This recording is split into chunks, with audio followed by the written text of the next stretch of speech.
Soy Emilio Martínez Garbino, 69 años.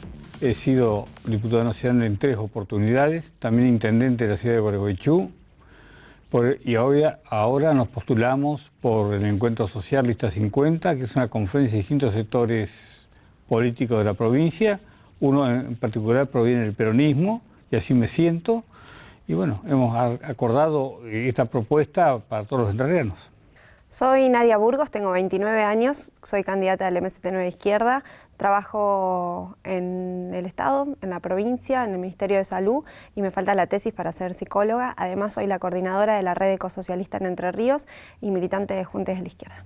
Soy Juan José Bailo, tengo 51 años, de profesión empresario y soy candidato a diputado nacional por el Frente Somos Entre Ríos. Bueno, soy Atilio Benedetti, afiliado a la Unión Cívica Radical desde los 17 años, tengo hoy 62. He cumplido diversas responsabilidades públicas, he sido concejal, intendente municipal, diputado nacional, director del Banco de la Nación Argentina y hoy candidato nuevamente a diputado nacional. También he realizado una vasta gama de actividades, sobre todo vinculados a la producción y al agregado de valor de nuestra producción agropecuaria. Economía y producción.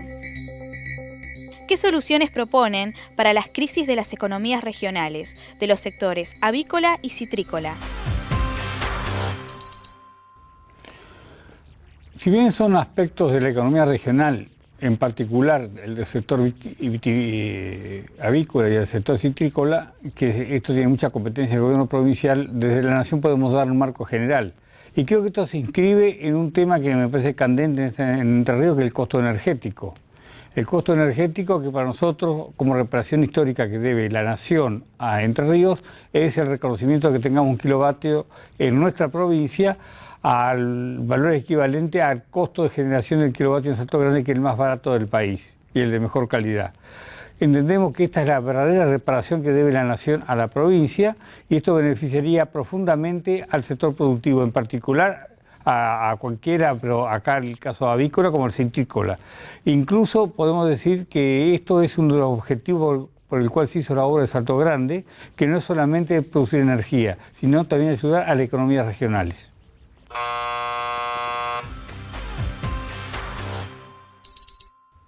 Para nosotros es fundamental discutir el modelo productivo de nuestra provincia y del país.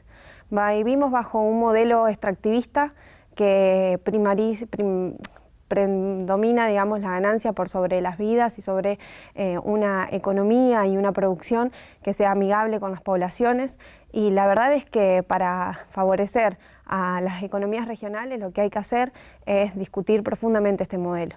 Nosotros proponemos una reforma agraria integral que haga ya un reparto de las tierras, que vuelva a haber agricultura con agricultores, que en este contexto se prohíban los agrotóxicos y la producción de transgénicos, y nos parece que si la situación avícola y citrícola en nuestra provincia está tan devastada, tiene que ver porque hay un modelo que se intenta imponer de agronegocio, en donde hay un avance constante de las fronteras agroexportadoras, agrícolas y de sojización, y esto tiene consecuencias muy graves para nuestra provincia.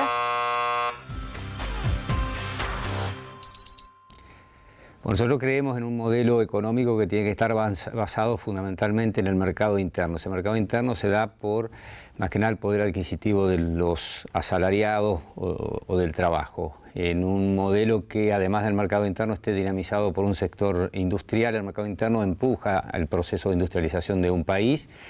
También se avanza con el sector financiero, que aporta la inversión y los bienes intermedios para tener mayor productividad, pero fundamentalmente con políticas que cuiden el empleo y el trabajo. No creemos en la importación irrestricta, hay que cuidar el trabajo y el empleo de los argentinos y fundamentalmente hay que sustentarlo en el mercado interno. Las economías regionales hay que trabajar en proyectos de ley que le den la mayor competitividad posible, tener en cuenta las características regionales de cada una de la producción y asegurar mediante políticas la rentabilidad de ellas fundamentalmente para preservar el trabajo.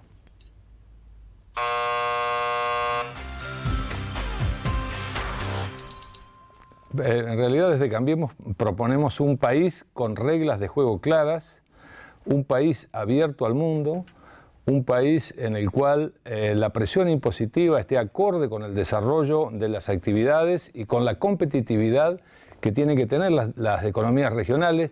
Las economías regionales tienen que ver con los emprendedores, pero tiene que ver también con el entorno que le ofrece el Estado. Así que, por lo tanto, es muy importante la infraestructura, tanto infraestructura vial como infraestructura de energía, como también las cuestiones impositivas que sean acorde a las economías que tienen que competir en el mundo. Las economías regionales, para que tengan sustentabilidad, necesitan la pata del comercio exterior. Por lo tanto, estas cosas son fundamentales para poder plantear el desarrollo de las economías regionales con una pata en lo que es el mercado interno y con otra pata o con dos columnas, una en el mercado interno y otra en la exportación. Economía y producción. ¿Qué normativas prevé en el ámbito tributario, laboral y jubilatorio?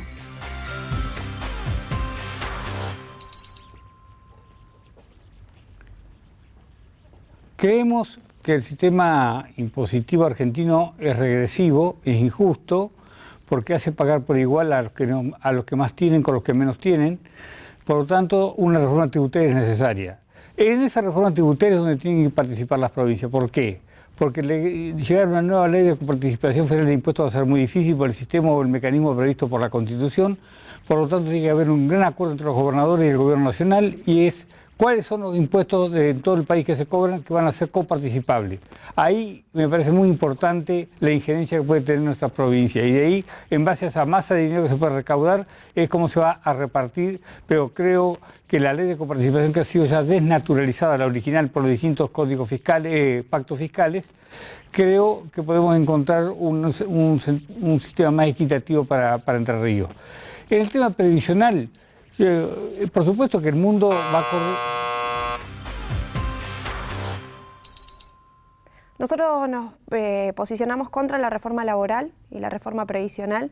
Nos parece que los partidos tradicionales intentan hacer un pacto de silencio para no hablar de este tema, y la verdad es que tanto el modelo tributario de nuestro país como el modelo laboral es profundamente restrictivo. No puede ser que hasta el día de hoy todos los ciudadanos argentinos paguemos el 21% de IVA a todos los productos de la canasta básica, y grandes corporaciones como la megaminería, el agronegocio y las petroleras paguen escaso o nulas retenciones. Para nosotros hay que revertir el modelo tributario, tienen que pagar más los que más tienen, hay que gravar la renta financiera, hay que gravar las acciones, hay que nacionalizar la banca, y tenemos que avanzar a poder sacar el 21% de IVA de los productos de la canasta básica para avanzar a un modelo tributario más justo. Y también es necesario discutir profundamente la coparticipación. En nuestra provincia se viene dejando de lado estos temas y tenemos que discutir.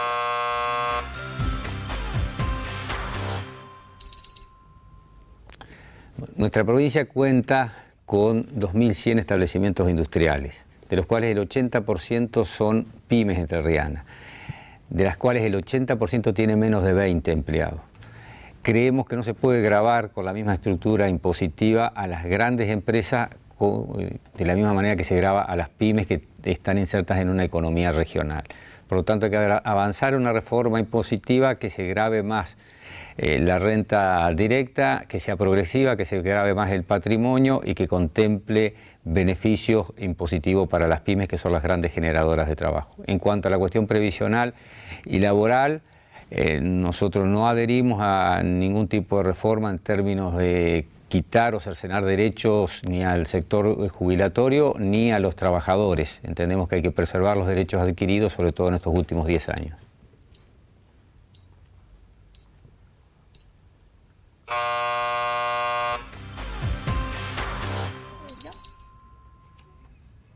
Bueno, fundamentalmente los tres temas son tres temas complejos y de dificultades en el país. En lo que refiere a los temas impositivos, tenemos que poner todo sobre la mesa y en una extraordinaria coordinación entre nación, provincia y municipios, desagregar las distintas presiones impositivas que dificultan el funcionamiento de las actividades productivas. En lo que refiere a la nación, ya hay pasos importantes en hacer diferenciación entre las micro, pequeñas, medianas y grandes empresas. Entendemos que en la provincia debe ocurrir lo mismo y las comunidades deben tener realmente políticas que permitan el desarrollo de las actividades de agregado de valor, que generen empleo genuino privado en cada una de las ciudades. Con respecto a lo previsional, otro tema a poner en foco. De cada tres trabajadores... Uy, me quedé en la mitad. Vale. Economía y producción. ¿Qué modelo de organización considera apropiado para Salto Grande y los fondos de CAFEX? El tema del CAFE es un tema provincial, es una ley de legislatura, la creación del CAFE. Lo que tenemos que hablar es que hay que generar un consorcio entre, si hay un reconocimiento histórico o una reparación histórica por parte de la Nación con la provincia de Entre Ríos, para que esa masa crítica de energía más barata pueda ser distribuida en forma más justa en todo el territorio de la provincia. Es decir, no es lo mismo el costo energético en el norte, que tiene que ser más barato, que en el sur de la provincia de Entre Ríos o en el centro. Esto está vinculado a una propuesta que hicimos ya con los legisladores nacionales, éramos en el año 95, por el cual pedíamos de que Entre Ríos de alguna forma accediera a un kilovatio mucho más barato, que es que nos paguen parte de los excedentes con energía al valor del costo de Salto Grande, que es mucho más barato, a veces hasta 10, 15 y 20 veces más de menor costo que el que generan las centrales nucleares o termoeléctricas.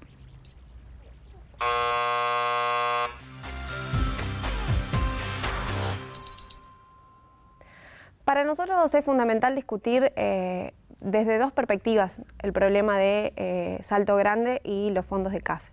Primero, no tiene que ver con un problema de caja, tiene que ver con un problema de una matriz energética que tenemos que discutir a fondo. Hay una necesidad de poder regionalizar la matriz energética para que la producción regional de energía nos permita tener costos energéticos más baratos, sobre todo para las poblaciones. Hoy la discusión que tenemos que poner profundamente es cómo puede ser que la energía le salga más barata a las corporaciones que a nosotros, que la tenemos que utilizar porque es un derecho.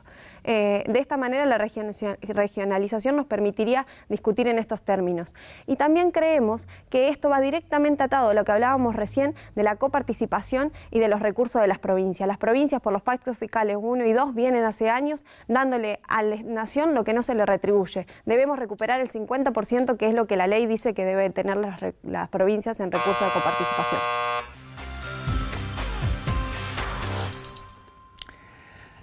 Nosotros vamos con una consigna muy importante al Congreso de la Nación, que es devolverle a los entrerrianos en parte lo que aporta Entre Ríos al país. Indudablemente Entre Ríos aporta mucho más de lo que recibe. En ese sentido, un tema central es Salto Grande, que más allá de que hay una normativa que la rige, nosotros entendemos de que hay que modificar la normativa vigente, ir hacia una provincialización de Salto Grande. Esto lo sabemos que no es una tarea fácil, pero lo vamos a intentar porque no podemos concebir que el costo de la energía, fundamentalmente para los entrerrianos, que somos generadores de gran parte del sistema integrado nacional, se pague un 300% más que en Capital Federal. También hay una asimetría importante en otros subsidios de servicios básicos, como es el gas, como es el transporte urbano, el agua potable. Hay una diferencia enorme entre lo que pagan los ciudadanos de Buenos Aires y los del interior. Queremos trabajar para corregir esto. En principio, el modelo de organización, el que ha funcionado hasta ahora, vale la pena analizarlo.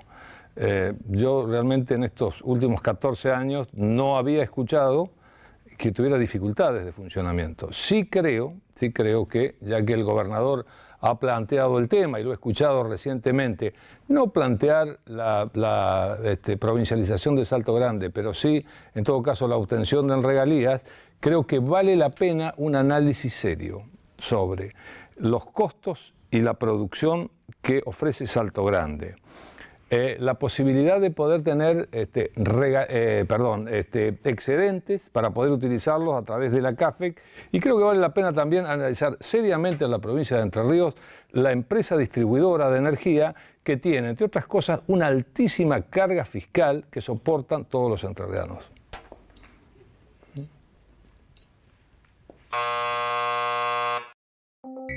Educación y cultura.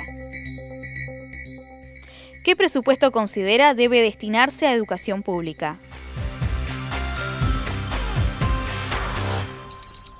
El sistema educativo nacional tiene que tener un presupuesto nacional donde esté garantizada la educación de cada alumno en el país, ya sea inicial, primario, secundario, y incorporar acá la consideración del presupuesto universitario.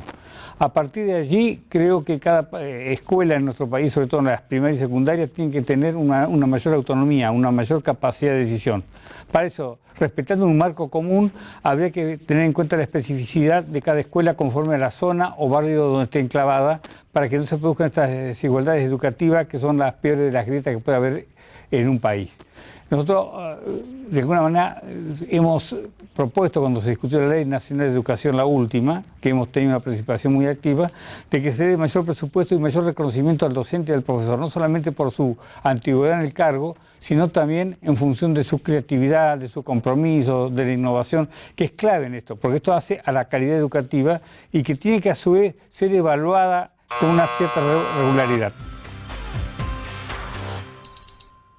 Para nosotros el presupuesto no puede bajar del 10% del PBI. Se ha dicho mucho que en estos últimos años el presupuesto de educación ha crecido muchísimo. Lo que en realidad pasa es que ese presupuesto no se condice con las obras que hay que hacer para que la educación pública sea de calidad y sea universal.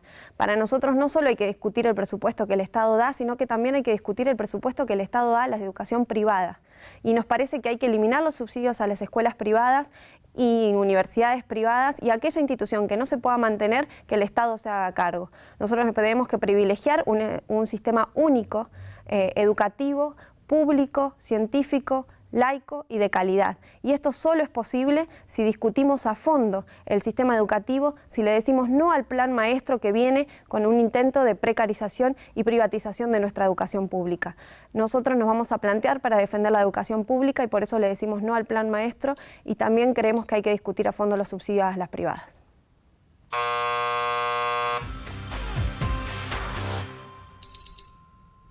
Nosotros estamos de acuerdo con la Ley de Financiamiento Educativo que prevé una inversión de hasta el 6% del PBI en educación pública. Vamos a defender fuertemente, digamos, esa inversión presupuestaria.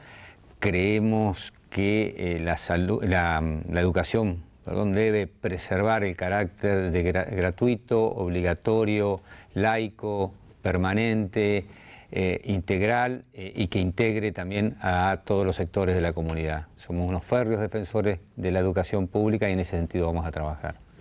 Y el otro era educación. Bueno, listo. Esa era la pregunta. ¿Está?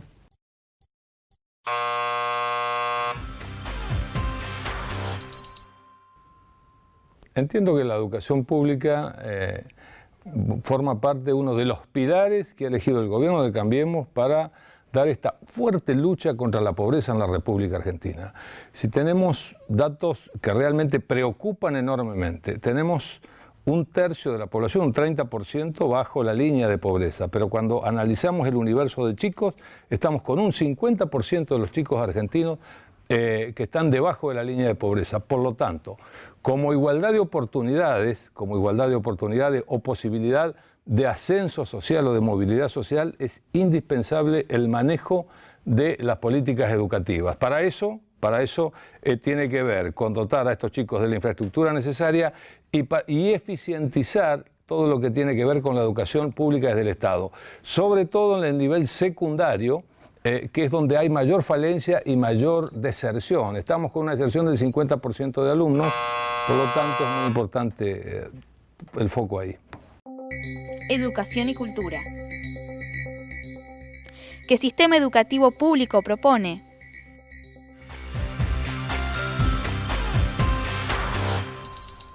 Nosotros no vamos a dejar de reconocer, digamos, la falencia que tiene el sistema educativo nacional y que él pueda llegar a todos los territorios y a todos los sectores de la población.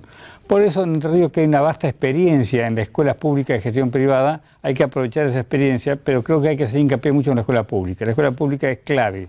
La escuela pública es la que integra, la que genera movilidad social.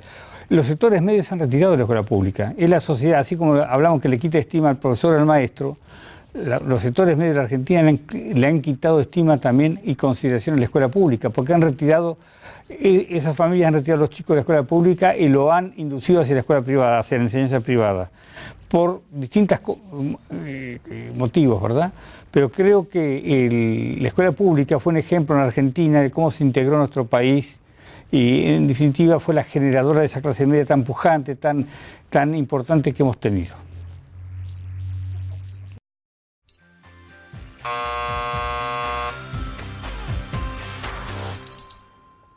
Bueno, como te mencionaba recién, para nosotros es fundamental discutir un sistema único que no sea descentralizado, público, gratuito, laico y científico. La educación tiene que ser para todos los ciudadanos una herramienta para poder ser críticos, para poder pensar, para poder cuestionar la realidad en la que vivimos. Lamentablemente, sistemáticamente los gobiernos han intentado de mercantilizar nuestra educación y separar la educación de un pensamiento crítico y transformar a la escuela en reproductores de mano laboral. Nosotros por eso nos oponemos al plan maestro que tanto el gobierno nacional como los gobiernos provinciales intentan imponer en las distintas provincias y creemos que para la crisis educativa actual el problema no es ni los docentes ni los estudiantes, sino las políticas públicas que se llevan adelante. Por eso creemos que se tiene que armar de manera inmediata un congreso pedagógico en donde los estudiantes, los docentes, la comunidad educativa y también especialistas en el tema puedan debatir cómo salimos de la crisis educativa y de qué manera garantizamos este nivel de educación pública. Somos fuertes defensores de la educación pública. Creemos en la educación como una herramienta que genere igualdad de oportunidades en la sociedad. A mí en lo personal me gusta hablar de igualdad de derechos en educación, no de oportunidad, porque entendemos que una de las características de la educación es que tiene que ser permanente, es decir, que uno tiene que tener la oportunidad de ingresar al mundo educativo en cualquiera de las etapas de la vida, no solo en la niñez. Y una educación que más allá de la relación de enseñar y aprender contenidos nos forme en valores como ciudadanos. La educación nos forma en valores de construcción de consensos, de trabajo en equipo, de la tolerancia, del respeto por los demás. Creemos que hay que inculcar, además de todos los contenidos, esta construcción de ciudadanía, pero entendemos que fundamentalmente lo tenemos que hacer desde la educación pública para que esta sea una herramienta igualadora a la sociedad.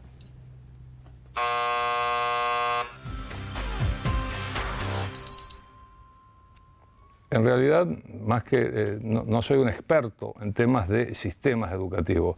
Sí, el sistema de inclusión, de aumento de horarios para la atención de alumnos, sobre todo en el tramo de educación secundaria, que es donde hay mayores falencias y donde hay mayor deserción, que incluya también el desarrollo de las habilidades cognitivas de los estudiantes, como así también su rol de ciudadano, a través de una sólida formación en lo que tiene que ver con la participación de los alumnos en la comunidad.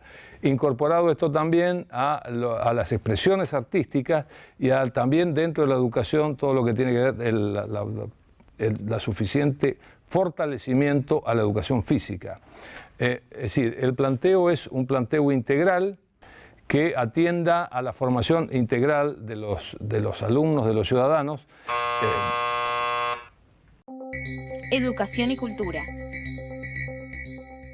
¿Qué política de promoción de la cultura y los artistas entrerrianos propone?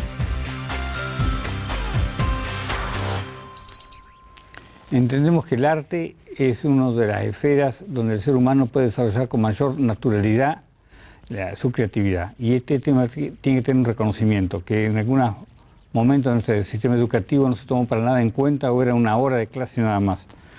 La creatividad de los chicos genera la innovación y genera la posibilidad de que a través de esa creatividad que nos da el arte o nos posibilita el arte, podamos encontrar la real vocación del chico. Me parece que en esto hay que hacer mucho el hincapié y hay que prestar mucha atención y por supuesto esto necesita que el presupuesto educativo vuelque aquí recursos que hoy no lo está haciendo.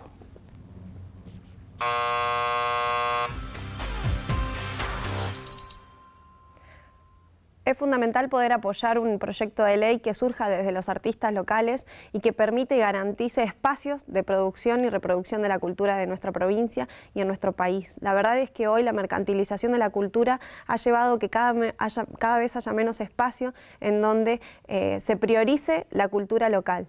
Nosotros necesitamos que se vuelvan a abrir centros culturales que dependan del Estado, pero que se gestionen por los artistas. La cultura es algo que nos lleva adelante en nuestra provincia y tenemos un sinfín de artistas culturales, del teatro, de la música, que llevan adelante con su propio esfuerzo el distribuir esta cultura entrerriana en todo el país. La verdad es que para nosotros el Estado tiene que garantizar espacios en donde se pueda producir y reproducir esta cultura y que tienen que ser gestionados por los artistas, pero que tienen que tener un sustento económico estatal para poder garantizar la pluralidad de las voces.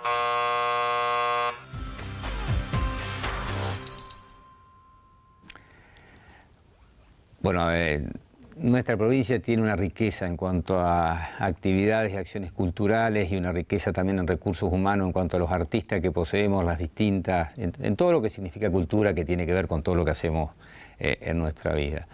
Todo lo que sea promoción en cuanto a beneficios impositivos para la promoción de la cultura entrerriana, que tiene que ver con nuestra identidad, con nuestro, es decir, con nuestras raíces, de donde venimos.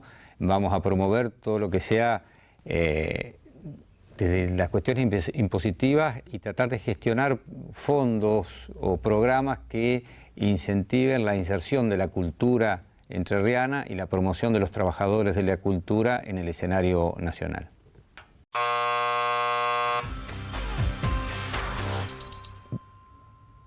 Bueno, la promoción de la cultura entrerriana es en todo caso una de las tareas que tiene que ver con los gobiernos provinciales.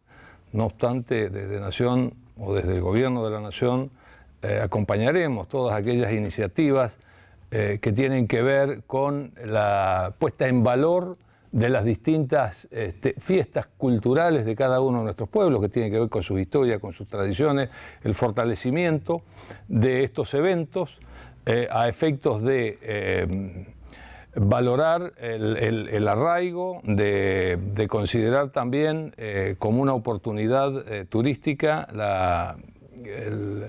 el acentuamiento de las cuestiones culturales de cada región. Tenemos una provincia que es un racimo de comunidades y de colonizaciones, cada una con sus características, por lo tanto entiendo que es un valor para preservar y para aprovechar. Ambiente y salud. ¿Qué regulación propone en torno al uso de agroquímicos? Es un elemento ya... El agroquímico es un elemento que hay conciencia que es un elemento que hay que condenar totalmente, no solamente por el uso, sino también por los abusos fundamentalmente que se han cometido con lo mismo. Manipulan estos elementos personas que no están en condiciones de hacerlo y por eso es lo que los resultados que se han obtenido en este momento, que más allá de lo económico tiene que ver con la trascendencia que tiene en lo social y fundamentalmente en la salud. Nosotros en Gualeguaychú logramos, que nos tocó bajo nuestra intendencia, la primera denuncia contra la pastera, instalar en la agenda social y en la agenda política el tema del medio ambiente. El tema del medio ambiente es demasiado serio para que quede en manos de los privados. El tema del medio ambiente también tiene que estar en manos de instituciones oficiales insospechadas de tener ciertos intereses concretos o ser cooptada por el sector privado. Porque la calidad de vida creo que debe ser el objetivo hoy de todo gobierno o de toda política gubernamental, mejor dicho.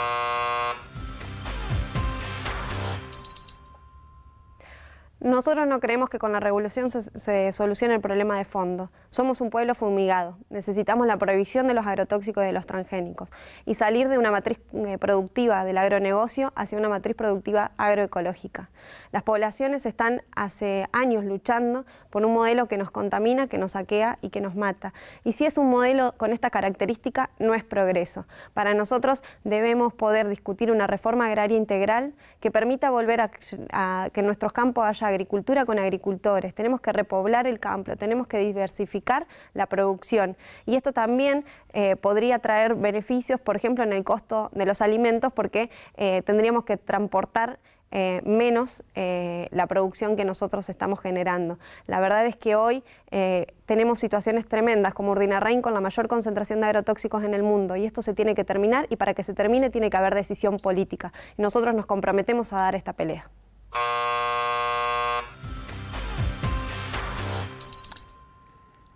Bueno, hay un debate muy fuerte en la sociedad acerca de este tema, ¿no? Hay que poner como eje primero a la salud y no a la producción, porque hay un debate también en la sociedad si el tema de los agroquímicos debe estar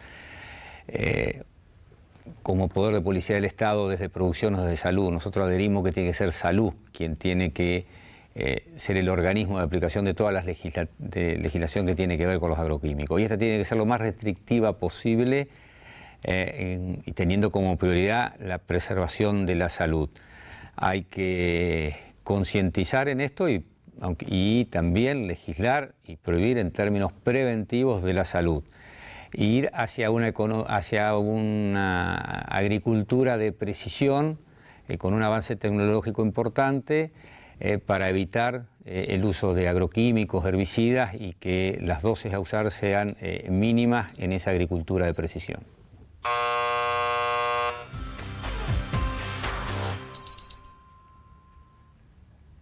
Bueno, un tema complejo que tiene que ver, en primer lugar, con buenas prácticas agrícolas.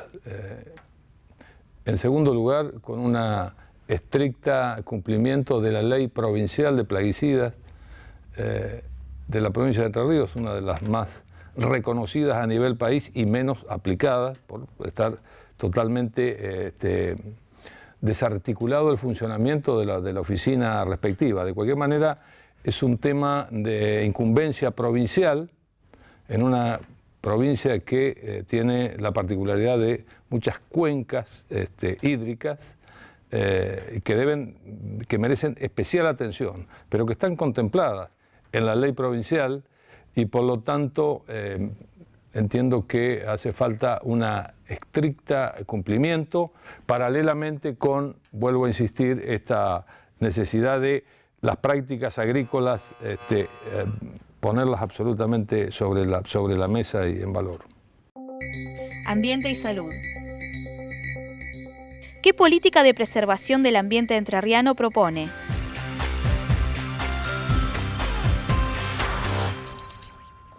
Ya lo hemos dicho en el anterior capítulo, ¿no? Pero no hay una política en particular para la provincia de Entre Ríos. Puede haber en algunos detalles, pero la política ambiental tiene que ser en todo el país. Porque si no hay un resguardo, no hay una protección, no hay una garantía por parte de la nación, es muy difícil que se puedan hacer en los distritos provinciales, que a veces están sometidos a los intereses por la famosa cuestión de las inversiones, etcétera, etcétera, están sometidos a los caprichos de los capitales. Creo que en este caso lo que tiene que hacer la provincia es resguardar y denunciar cuáles son las situaciones donde debe proteger más su medio ambiente, pero tiene que tener un respaldo muy fuerte de la nación. De lo contrario, es muy poco lo que se puede realizar en este aspecto. Vuelvo a insistir con la experiencia que hemos tenido en Gualeguaychú. Más allá de que la provincia en algún momento también hizo suya estas banderas, no fue suficiente.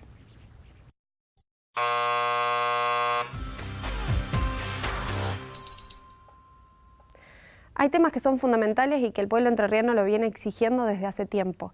Tenemos que lograr que se pueda pronunciar la ley de humedales, que la venimos exigiendo desde hace muchísimo tiempo y que los diputados entrerrianos incluso no han dado quórum en las comisiones en donde se tenía que tratar para que esta ley se lleve adelante. Pero a su vez tenemos que agarrar y posicionarnos fuertemente en contra de las pasteras, en contra del modelo del agronegocio y también decir que hay otra forma de producir. Para nosotros, todas las leyes que tienen que ver con el ambiente deben ser discutidas y también las leyes productivas deben ser discutidas con las poblaciones. No puede ser que los políticos y las corporaciones decidan por nuestro ambiente.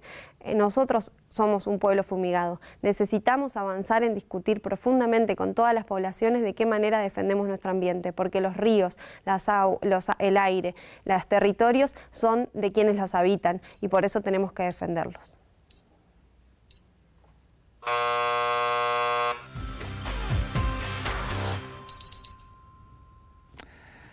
Salud y medio ambiente son dos temas que van muy juntos, digamos, hay que entenderlo en un todo. Nosotros entendemos que hay que avanzar en legislación. Yo tengo una experiencia muy fuerte como intendente de Gualeguaychú, donde sancionamos muchas ordenanzas y que quedaron como modelo de ordenanzas a nivel local, a nivel ejidos locales. Bueno, legislación que tenga que ver con presupuestos mínimos, legislación que tenga que ver con impacto ambiental de cada una de las inversiones que se hagan, sea inversión pública, privada. El tema del medio ambiente también está muy ligado al avance de los servicios públicos para dar calidad de vida. El agua, la cloaca también hacen a un medio ambiente una calidad de vida digna. En eso nuestra provincia tiene un completamiento importante, pero fundamentalmente hay que trabajar una ley de presupuestos mínimos.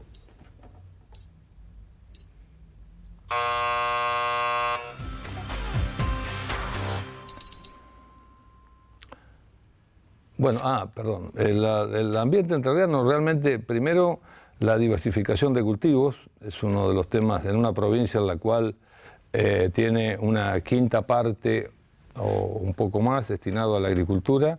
Es fundamental la rotación de cultivos. Importante este mecanismo que establece la Secretaría de Ambiente, las actividades que afecten al ambiente deben pasar por audiencias públicas para lograr la licencia ciudadana de estas actividades. Es decir, un estricto control de fluentes, un estricto tratamiento de fluentes. Creo que en este sentido vale la pena decir en estos pocos minutos que el Gobierno Nacional está ayudando mucho a que las ciudades ribereñas puedan, en principio, tratar sus efluentes cloacales, que es una deuda enorme que tenía esta provincia. Ambiente y salud. ¿Cuál es su propuesta para el sistema de salud pública?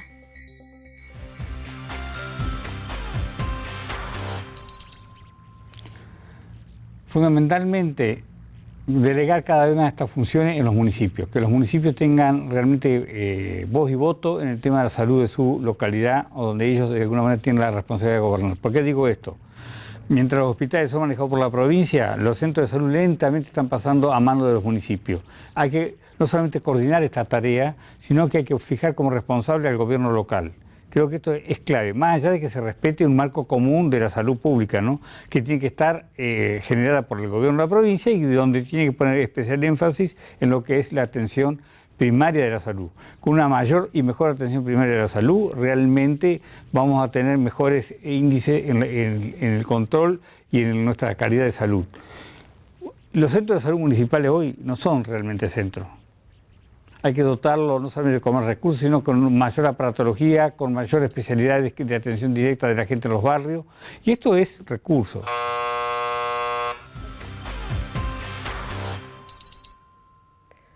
Consideramos que el sistema de salud también tiene que ser un sistema de salud único, público y gratuito. Nos parece que no podemos, con plata del Estado, seguir sosteniendo y subsidiando clínicas privadas que plantean y sostienen negociados con nuestra salud y no garantizan la salud pública para todos. Hoy en día, para ir a atenderte a un hospital público tenés que sacar un turno que quizás, con suerte, en un mes un especialista te puede ver. Mientras que los políticos pueden atenderse en clínicas privadas, mientras los empresarios tienen clínicas propias, y la verdad es que eso se tiene que terminar. Para nosotros el problema de salud y de educación va también atado a los privilegios políticos. Por eso proponemos una ley que los funcionarios ganen, igual que una directora de escuela, y estén obligados a utilizar lo público, tanto el hospital como mandar a sus hijos a las escuelas públicas. La educación y la salud solo se van a poder salvar y sostener en nuestro país si hay un sistema único, sin subsidios a las privadas, que priorice la salud por sobre las ganancias y sobre los negociados.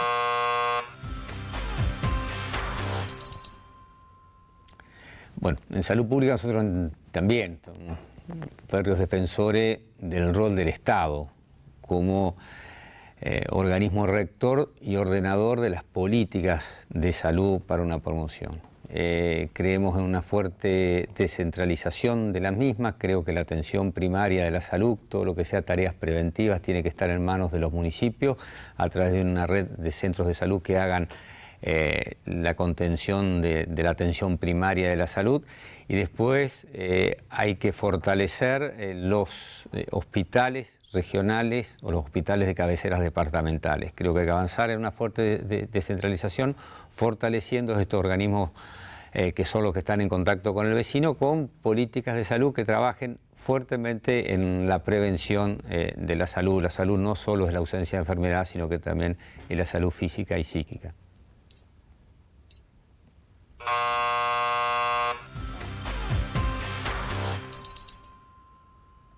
Desde el Gobierno de la Nación nosotros vamos a proponer la mayor cantidad de recursos para que sean bien administrados dentro de la provincia, y la salud pública provincial, que es una de las facultades, es una de las obligaciones del Estado provincial, pueda llevarla a cabo de la mejor manera. Es decir, en este sentido, acompañaremos desde la Nación con campañas de prevención de distintas enfermedades, con cuidados de enfermedades de transmisión sexual, es decir, todo lo que tiene que ver con lo que es incumbencia nacional.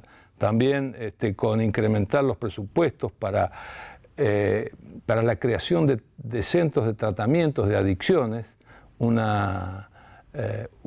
tema de una enorme significación y de un muy bajo presupuesto nacional. En esto sí yo comprometo trabajar para poder incrementar lo más posible estos presupuestos tan necesarios para resolver este problema.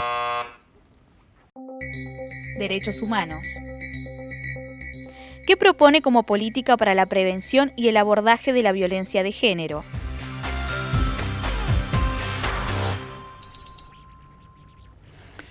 Dos cosas voy a distinguir. Primero, el tema de los derechos humanos no es un tema que pertenezca a un gobierno, pertenece a una sociedad. Por eso estoy totalmente en desacuerdo en el uso y abuso que se ha hecho desde los estamentos gubernamentales del tema de los derechos humanos.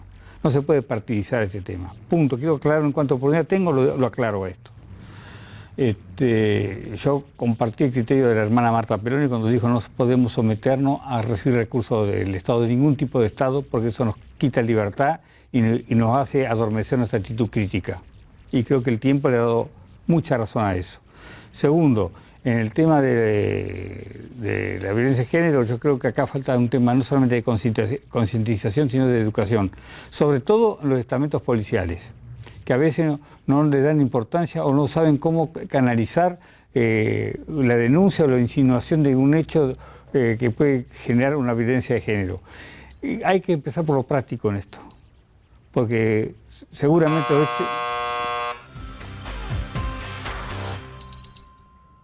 Sistemáticamente los gobiernos nos dicen que no hay plata para abordar la violencia de género.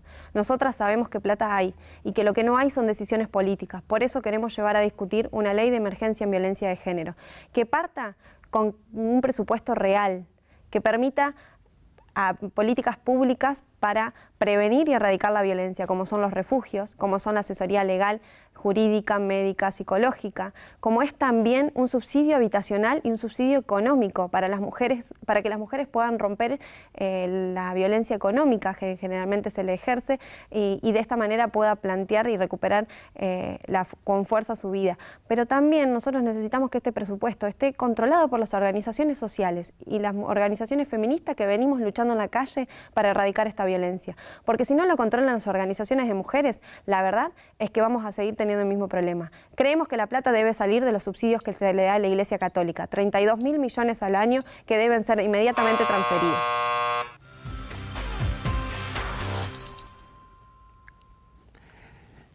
Bueno, esta es una de las problemáticas más sensibles que tiene nuestra sociedad, que ha logrado, hay una paradoja, por suerte, una visibilidad importante y un protagonismo importante en la agenda de los gobiernos. Lamentablemente tenemos mucho más casos de los que uno esperaría como sociedad.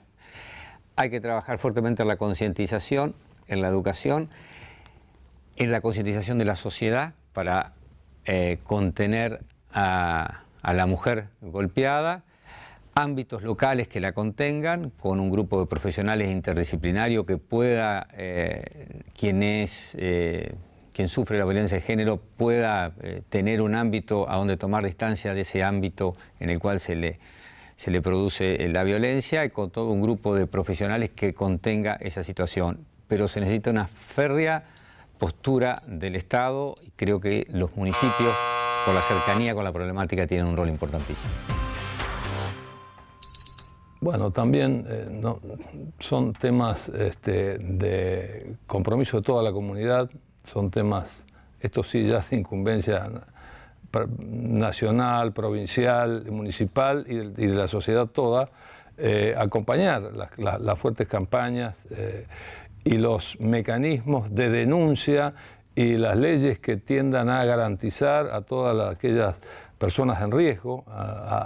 Yo diría, hace falta que operativamente mejoren los sistemas de resguardo, de vigilancia, para evitar realmente uno de los problemas graves de esta cantidad de homicidios que hay por la violencia de género, ¿no? Pero todo el mecanismo nacional que está a disposición, en realidad ponerlo en valor y ponerlo en funcionamiento de la manera más óptima posible para que cumpla con su cometido.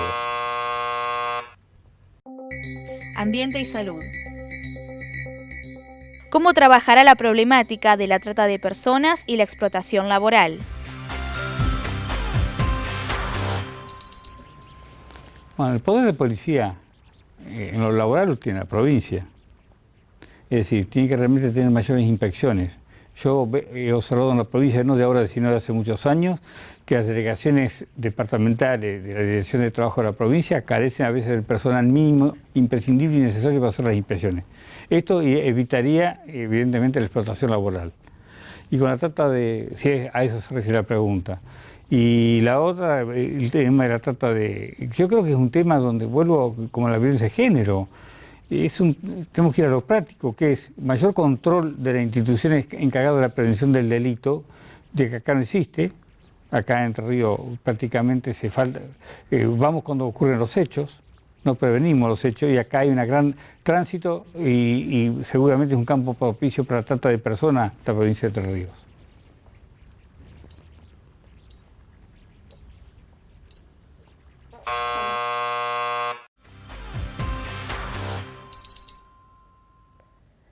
Tenemos una ley de trata que es insuficiente en nuestro país y que criminaliza en vez de resolver el problema de fondo. Nos parece que hay que reformar esa ley de trata y que todos los controles que se hagan a los prostíbulos o a los lugares en donde se ejerce la prostitución deben ser bajo el control de organizaciones sociales y de organizaciones que estén llevando adelante esta lucha. No podemos permitir ni que la policía ni que el Estado siga violentando sistemáticamente a las mujeres, y por eso nosotras creemos que es necesario avanzar en este camino.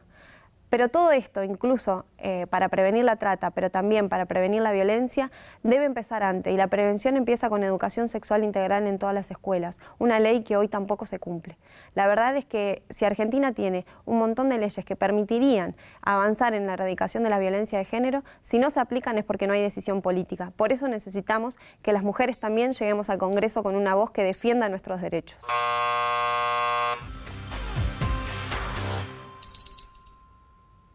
La respuesta es cortita y contundente. Estamos absolutamente en contra de la trata de personas y de la explotación laboral.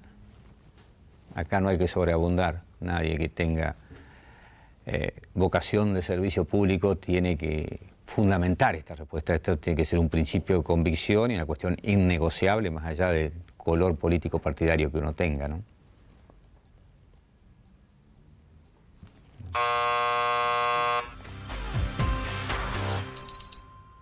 El tema trata de personas tiene que ver con actitudes provinciales, tiene que ver con las policías provinciales, tiene que ver con la decisión política de cada provincia. Creo que hemos avanzado bastante en esta provincia, quizás hace falta más, pero digo, esto depende de cuestiones. El marco nacional, el legislativo ya está con una absoluta prohibición, con una absoluta sanción a todo este tipo de delitos. Es una instrumentación de los gobiernos provinciales. Ahora, en lo que refiere al tema laboral, realmente hay 1/3 de trabajadores que están informales o en negro, como se denomina, y creo que esto necesita un abordaje del mismo tenor que el impositivo, poner los problemas sobre la mesa para encontrar las soluciones, porque algunos tienen que ver con pequeños empresarios y microempresarios que hay que facilitarle formalizar a sus trabajadores.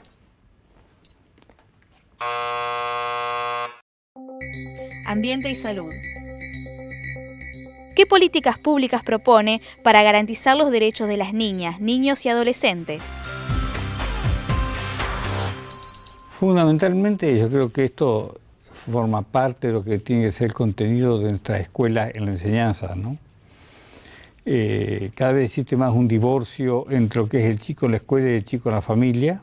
Hay mayor desconexión, incluso la familia comienza a desconocer esa autoridad del maestro y de la propia escuela, y creo que es aquí donde comienza un poco la solución de este tema. Somos, digamos, espectadores de mayor cantidad de, aparentemente, de hechos vinculados al desconocimiento de los derechos de los niños, y sobre todo en términos laborales, pero también tenemos que reconocer que las instituciones que tienen que estar capacitadas para prevenir todo esto no lo están. Y fundamentalmente volvemos a los temas madre de acá, la falta de recursos y de capacitación.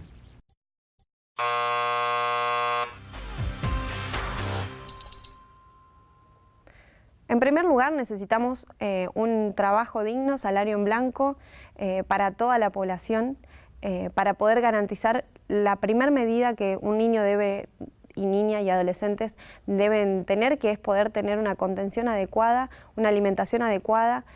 Y la verdad es que, bueno, que también hay que a esto sumarle la necesidad de una educación y una salud pública de calidad. Hoy en día la violencia hacia los niños, las niñas y a los adolescentes es inmensa, y la verdad es que también nosotros necesitamos generar un control, por ejemplo, de los medios masivos de comunicación y de la programación que también se da en la televisión, para que esa programación primero no sea sexista y además no violente a los niños y niñas. Hoy en día la violencia de género nos afecta a todos como sociedad. Nosotros necesitamos avanzar de manera inmediata en la educación sexual integral para prevenir, por ejemplo, los abusos sexuales infantiles. De estos temas tenemos que hablar y nos urge hablar.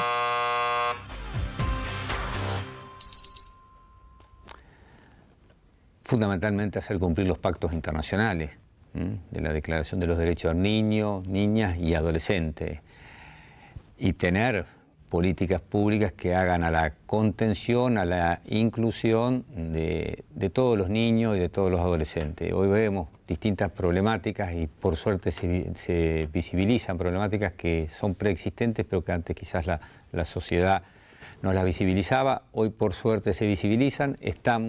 Uno ve un proceso como sociedad que se está incluyendo en la agenda de los gobiernos, quizás no con la rapidez que uno quisiera, pero indudablemente todas las acciones que tiendan a preservar los derechos de los niños, niñas y adolescentes tienen que ser parte central de la agenda pública de los gobiernos y de nosotros como legisladores.